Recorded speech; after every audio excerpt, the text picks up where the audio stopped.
वैदिक काल से संबंधित अति महत्वपूर्ण प्रश्नों का संकलन एक बार फिर से हम लेकर आए हैं इतिहास की श्रृंखला में। यूपी ट्रिपल एससी पीईटी जो एग्जाम अभी अभी आप 18 सितंबर सुन रहे थे, वो 18 सितंबर 2022 को ना होके इसकी डेट जो है वो खिसका दी गई है। अब ये एग्जाम जो है वो 15 और 16 अक्टूबर 2022 को होगा। 2 दिन, 15 अक्टूबर को सैटरडे है और 16 अक्टूबर को संडे है। तो 15 और 16 अक्टूबर तक की डेट जो है वो फाइनल की गई है यूपी ट्रिपल एससी पीईटी के एग्जाम के लिए। तो अब आपके पास लगभग 2 महीने पूरी तरीके से हैं और इन दिनों का जो है वो काफी अच्छी तरीके से इस्तेमाल कीजिए। तो इसी के साथ जो है हम लोग स्टार्ट करते हैं वैदिक काल पे आधारित प्रश्नों का वीडियो। ठीक है, तो पहला प्रश्न है आपके सामने कि पूर्व वैदिक या ऋग वैदिक संस्कृति का काल किसे माना जाता है। तो ध्यान यहाँ पे ये रखना है कि वैदिक टाइम पीरियड को हम दो भागों में बांट देते हैं। एक होता है पूर्व वैदिक या ऋग वैदिक काल और दूसरा होता है उत्तर वैदिक काल। क्या? उत्तर वैदिक काल। ठीक है, अब ये जो दो भाग हैं इसमें पूर्व वैदिक या ऋग वैदिक संस्कृति का जो काल होता है वो 1500 ईसा पूर्व से 1000 ईसा पूर्व माना जाता है। मतलब ये जो वर्ष होगा वो 500 वर्ष का होगा। ठीक है, तो ये जो कालखंड है वो 500 वर्षों का है, 1500 ईसा पूर्व से लेके 1000 ईसा पूर्व। अब जो मैंने बात किया दूसरे काल का, उत्तर वैदिक काल का, तो उत्तर वैदिक काल का जो टाइम पीरियड मैंने यहाँ पे जो है दूसरे प्रश्न पे इसको फ्रेम किया है कि उत्तर वैदिक संस्कृति का काल किसे माना जाता है। तो उत्तर वैदिक संस्कृति का काल 1000 ईसा पूर्व से लेके 600 ईसा पूर्व के कालखंड को माना जाता है। तो अगर आप 1000 से 600 ईसा पूर्व की अगर बात करो तो कितने ईयर हो जाएंगे? ये हो जाएगा 400 वर्ष। तो ये जो कालखंड है या उत्तर वैदिक संस्कृति का जो कालखंड है वो 1000 ईसा पूर्व से लेके 600 ईसा पूर्व तक का माना जाता है। अब आते हैं तीसरे प्रश्न पे। तो तीसरा प्रश्न ये है कि आर्य शब्द का शाब्दिक अर्थ है क्या। तो आर्य शब्द का शाब्दिक अर्थ श्रेष्ठ या कुलीन होता है। तो श्रेष्ठ या कुलीन का मतलब निकल के आता है आर्य शब्द का। प्रारंभिक आर्यों के बारे में निम्न कथनों में से कौन सा सही नहीं है। देखो, जब प्रश्न आपके सामने आया करे तो पहले प्रश्न आपसे पूछा क्या जा रहा है उसको जरूर देखा कीजिए। यहाँ पे आपसे ये नहीं पूछा जा रहा है कि कौन सा सही है, यहाँ पे पूछा जा रहा है कि कौन सा सही नहीं है। तो देखते हैं स्टेटमेंट क्या है। पहला ऑप्शन ए है, वे संस्कृत बोलने वाले थे। इसका मतलब क्या आर्य लोग संस्कृत बोलते थे? तो ये तो स्टेटमेंट सही है। दूसरा, वे घुड़सवारी किया करते थे। जी हाँ, ये वे जो है घुड़सवारी किया करते थे। सी, वे कई झुंडों में भारत में पहुंचे थे। ये भी स्टेटमेंट सही है। ठीक, तो बचा क्या? डी, वे मुख्यतः नगरों में निवास करते थे।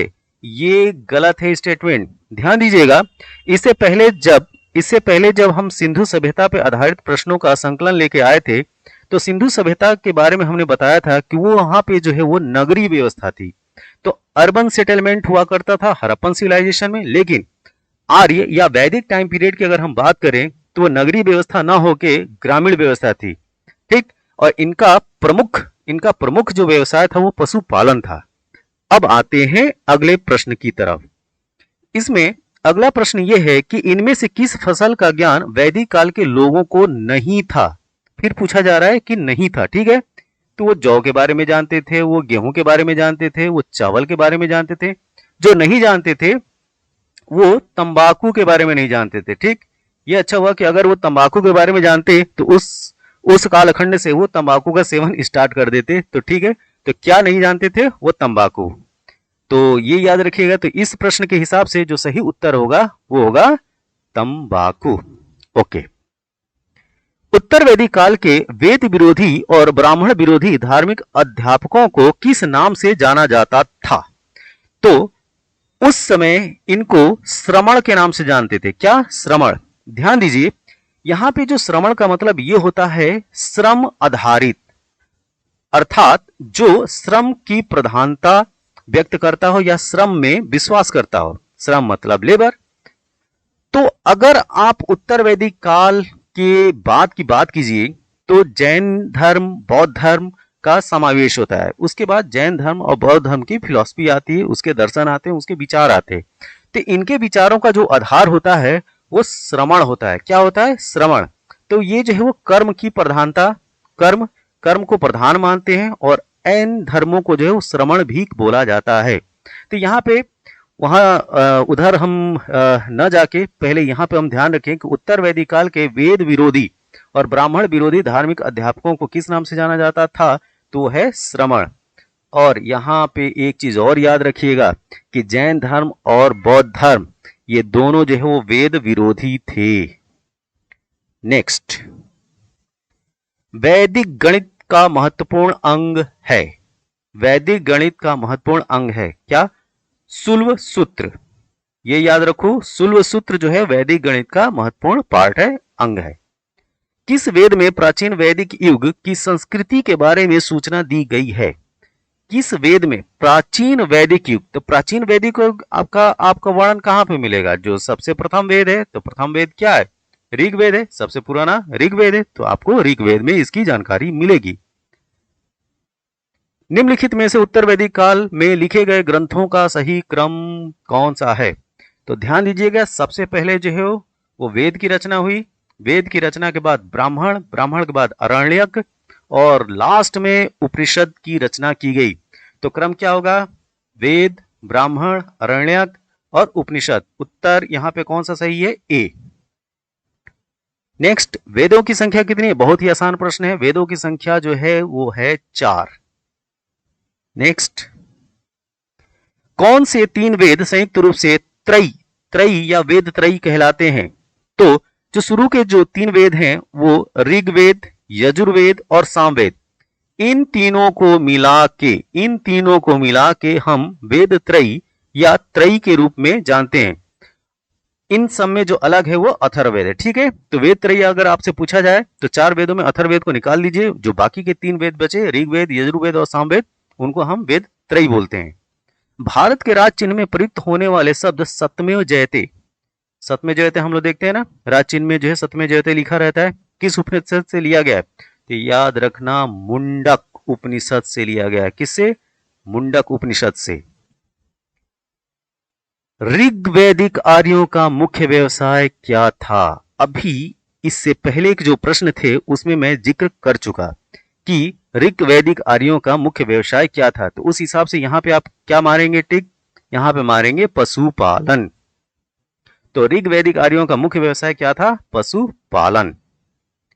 भारतीय संगीत का आदि ग्रंथ कहा जाता है। मतलब अगर आधार पूछा जाए कि भारतीय संगीत का आदि ग्रंथ या आधार ग्रंथ क्या है, तो वो है सामवेद। क्या याद रखेंगे? सामवेद। सामवेद जो है वो संगीत का आदि ग्रंथ कहा जाता है। और प्रथम विधि निर्माता अगर आपसे पूछा जाए कि कौन है, तो प्रथम विधि निर्माता मनु को जाना जाता है, जिन्होंने मनु स्मृति लिखी। ऋग्वेद में संपत्ति का प्रमुख रूप क्या है? ठीक, तो ऋग्वेद की बात की जा रही है तो ऋग्वेद में संपत्ति का प्रमुख रूप गोधन है। मतलब जिसके पास जितनी गाय वो ज्यादा धनवान, या ये कहा जाए कि बहुत संपत्ति वाला समझा जाता था। तो गायों की संख्या के आधार पे जो है कौन गरीब है और कौन अमीर है ये निर्धारित हुआ करता था। कब? ऋग्वैदिक काल में। इसके बाद ऋग्वेद के किस मंडल में शूद्र शब्द का उल्लेख पहली बार मिलता है? तो शूद्र का उल्लेख पहली बार आपको ऋग्वेद के 10वें मंडल में मिलेगा। किसमें? ऋग्वेद के 10वें मंडल में। नेक्स्ट क्वेश्चन ये है कि वैदिक धर्म का मुख्य लक्षण इनमें से किसकी उपासना था? तो ध्यान दीजिएगा, जो भी वैदिक काल था उसमें जो वैदिक धर्म का मुख्य लक्षण इनमें से किसकी उपासना से था, ये अगर पूछा जाए तो ये जो है वो प्रकृति उपासक हुआ करते थे, प्रकृति की पूजा किया करते थे। तो प्रकृति की पूजा से क्या मतलब है? पेड़ पौधे, नदियां, पहाड़, ये प्रकृति के अंग हैं। ठीक, और इन्हीं की उपासना जो है वैदिक धर्म में किया जाता था। किस देवता के लिए ऋग्वेद में, ध्यान दीजिए, किस देवता के लिए ऋग्वेद में पुरंदर शब्द का प्रयोग हुआ है? तो पुरंदर शब्द का प्रयोग इंद्र के लिए हुआ है। तो पुरंदर का मतलब क्या होता है ये भी जान लें। तो पुरंदर का मतलब होता है किलों को जीतने वाला। किला समझते हैं? यहां पे किलो और ग्राम वाला किलो नहीं है, किलो मतलब फोर्ट, ठीक है। तो किलों को जीतने वाला, ठीक है, किलों को जीतने वाला, उसको पुरंदर बोलते हैं। और ये संज्ञा दी जाती है, ये नाम दिया जाता है भगवान इंद्र को। नेक्स्ट क्वेश्चन है, सुल्व सूत्र किस विषय से संबंधित पुस्तक है? तो सुल्व सूत्र याद रखना, सुल्व सूत्र जो है वो ज्यामिति से, जियोमेट्री से रिलेटेड बुक है, ज्यामिति से संबंधित किताब जो है वो सुल्व सूत्र है। अस्तोमा सदगमय, अस्तोमा सदगमय कहां से लिया गया है? तो अस्तोमा सदगमय का कॉन्सेप्ट ऋग्वेद से है। अस्तोमा सदगमय का कॉन्सेप्ट ऋग्वेद से है। अब ये क्वेश्चन बहुत ही इंपॉर्टेंट है। यहां पे क्या है कि दो सूची दी गई है, एक सूची ये और दूसरी सूची ये। पहली सूची में वेद लिखे गए हैं, ऋग्वेद, यजुर्वेद, सामवेद, अथर्ववेद, ठीक है, ABCD करके। और दूसरी सूची में देखिए 1 2 3 4 करके है ना, ये सब 1 2 3 4। एक जो है वो ये हिता नहीं है, ये होता है, होता, होता या होत्री, अधर्व्यू, तीसरा है उद्दाता या उद्दात्री, और चौथा है ब्रह्मा। इसमें आपको करना क्या है कि ये जो रेस्पेक्टेड जो ये जो वेद हैं, उनसे इनके जो यज्ञकर्ता हैं उनके नाम को मैच करना है। तो ऋग्वेद का यज्ञकर्ता जो है वो होता या होत्री कहलाता था, यजुर्वेद का यज्ञकर्ता अधर्व्यू कहलाता था, ठीक, और सामवेद का उद्दाता या उद्दात्री कहलाता है, और अथर्ववेद का यज्ञकर्ता का नाम ब्रह्मा। तो यहां पे मैचिंग क्या होगा? ए के साथ 1 का मैच है, बी के साथ 2 का मैच है, सी के साथ 3 का मैच है, और डी के साथ 4 का मैच है। तो यहां पे जो ऑप्शन होगा वो होगा ए का 1, बी का 2, सी का 3 और डी का 4। तो उत्तर होगा यहां पे ए, ये। अब वेदों को अपौरुषेय क्यों कहा गया है? ये बहुत इंपॉर्टेंट है। वेदों को अपौरुषेय भी बोला जाता है, ये ध्यान रखिएगा।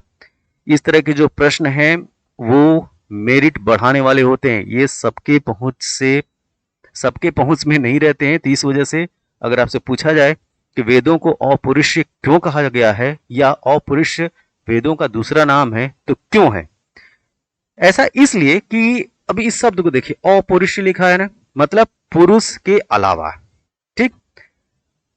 तो इसका मतलब ये जो पुरुषों के अलावा किया गया हो, तो मतलब वेदों की जो रचना की गई है, जो वेदों की रचना की गई है वो आम जन के द्वारा नहीं की गई है, ये रचना की गई है देवताओं के द्वारा। किसके द्वारा? देवताओं के द्वारा, ठीक है। इस वजह से ये अपौरुष शब्द इस्तेमाल किया गया है। तो इसका उत्तर क्या होगा? क्योंकि वेदों की रचना देवताओं द्वारा की गई है, इस वजह से वेदों को अपौरुषीय कहा जाता है। क्या कहा जाता है? अपौरुषीय, ठीक है, क्योंकि वेदों की रचना देवताओं के द्वारा की गई है। ओके, वैशेषिक दर्शन, ठीक है, वैशेषिक दर्शन। भारतीय दर्शन में जो है अगर हम बात करें तो 6 स्कूल हैं। उन 6 स्कूलों में एक यहाँ पे बात की गई है वैशेषिक दर्शन की। तो वैशेषिक दर्शन के प्रतिपादक का नाम पूछा गया है। तो इसके प्रतिपादक हैं उलूक कणाद या उलूक कणाद। नेक्स्ट, मीमांस या पूर्व मीमांस दर्शन के प्रतिपादक कौन है? तो इनके प्रतिपादक हैं जैमिनी, ठीक है। मीमांसा या पूर्व मीमांसा दर्शन के प्रतिपादक जैमिनी। वेदांत या उत्तर मीमांस, ध्यान रखना, यहां पे पूछा गया है पूर्व मीमांसा। तो पूर्व मीमांसा के प्रतिपादक या प्रोफाउंडर जैमिनी है, जबकि वेदांत या उत्तर मीमांसा दर्शन के प्रतिपादक वादरायण है। क्या? वादरायण। तो उत्तर मीमांसा वादरायण और पूर्व मीमांसा जैमिनी। ऋग्वेद का कौन सा मंडल पूर्णतः सोम को समर्पित है? कौन सा? सोम को समर्पित है। तो 9वां मंडल, ऋग्वेद का 9वां मंडल पूरी तरीके से सोम को समर्पित है। अच्छा, यहीं पे एक मैं आपसे प्रश्न पूछना ये चाहता हूं कि ऋग्वेद का कौन सा मंडल पूर्णतः कृषि मतलब एग्रीकल्चर को समर्पित है, ठीक है। तो वीडियो खत्म होते होते आप बताइएगा, वरना मैं तो ही बताने के लिए। ओके। प्रसिद्ध 10 राजाओं का युद्ध, दास राज युद्ध किस तट पर लड़ा गया था? तो यहाँ पे नदी का नाम बताना है। तो जो नदी थी वो थी परुष्णी नदी। क्या? परुष्णी नदी। ठीक, तो परुष्णी नदी के किनारे जो है वो दासराज युद्ध जो है लड़ा गया था। यहाँ पे दासराज का मतलब ये है 10 राजाओं वाला युद्ध। ठीक है। नेक्स्ट, धर्मशास्त्रों में भू राजस्व की दर क्या है? तो धर्मशास्त्रों में भू राजस्व की दर 1/6 भाग माना गया है। कितना? 1/6। 800 ईसा पूर्व से 600 ईसा पूर्व का काल किस युग से जुड़ा है? तो ध्यान देना, 800 ईसा पूर्व से 600 ईसा पूर्व ये युग कहलाता है ब्राह्मण युग। क्या कहलाता है? ब्राह्मण युग। टाइम पीरियड 800 ईसा पूर्व से 600 ईसा पूर्व। तो टोटल टाइम पीरियड ब्राह्मण युग का कितना हुआ? 200 वर्ष। किस काल में अछूत की अवधारणा स्पष्ट रूप से उदित हुई? तो ध्यान देना, किस काल में अछूत की अवधारणा स्पष्ट रूप से बात की जा रही है। ठीक है, स्पष्ट रूप से जो है वो उदित होता है धर्मशास्त्र काल में। कब? धर्मशास्त्र काल में। Option number D. तो धर्मशास्त्र काल के काल में जो है वो अछूत की अवधारणा स्पष्ट रूप से उदित होती है। अब ये क्वेश्चन देखने में बस बड़ा है लेकिन बहुत ही आसान है। देखिए, एशिया माइनर स्थित बोगाज कोई का महत्व इसलिए है कि, अब यहाँ पे 4 ऑप्शन दिए, तो देखते हैं किस लिए। तो एशिया माइनर वाला क्षेत्र मतलब कि टर्की के आसपास वाला क्षेत्र। ठीक है, तो वहां पे जो क्षेत्र है जो है वो बोगाज कोई एक स्थल है, उसका महत्व बता रहे हैं। तो देखिए, पहला ऑप्शन है कि वहां जो अभिलेख प्राप्त हुए हैं उनमें 4 वैदिक देवताओं इंद्र, वरुण, मित्र और नासत्य का उल्लेख मिलता है। जी हाँ, यहाँ पे जो पहला ऑप्शन ए है यही सत्य वचन है। ठीक है, यही उत्तर जो है वो सत्य है, यही उत्तर सही है। तो बोगस कोई जो एशिया माइनर में स्थित है वहां पे 4 वैदिक देवताओं का उल्लेख मिलता है। ये नाम याद रखिएगा, बहुत बार ये पूछा जाता है। ठीक, तो इंद्र, वरुण, मित्र और नासत्य। अब आते हैं नेक्स्ट प्रश्न पे। गायत्री मंत्र देवी सवित्रु को संबोधित किस पुस्तक में, या देवी सवित्र का संबोधन किस पुस्तक में मिलता है? तो ये मिलता है ऋग्वेद में। कहा? ऋग्वेद में।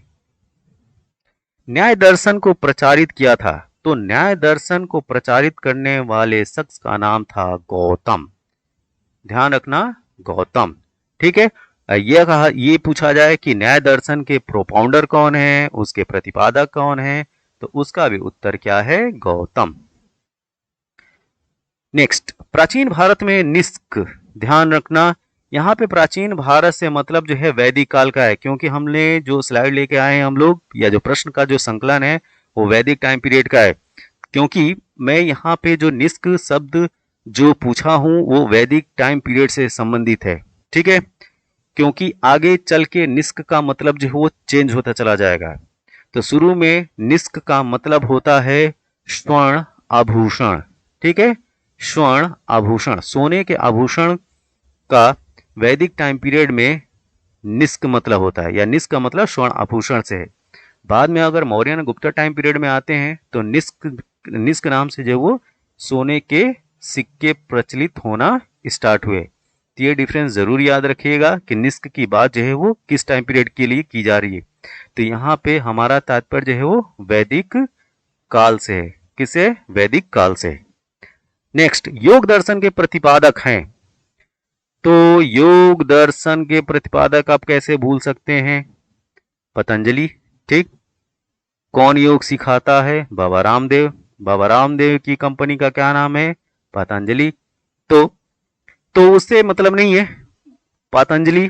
ठीक, पतंजलि ऋषि जो है योग दर्शन के प्रतिपादक हैं। ठीक, मैंने केवल याद रखने के लिए बाबा रामदेव का नाम लिया। ठीक है,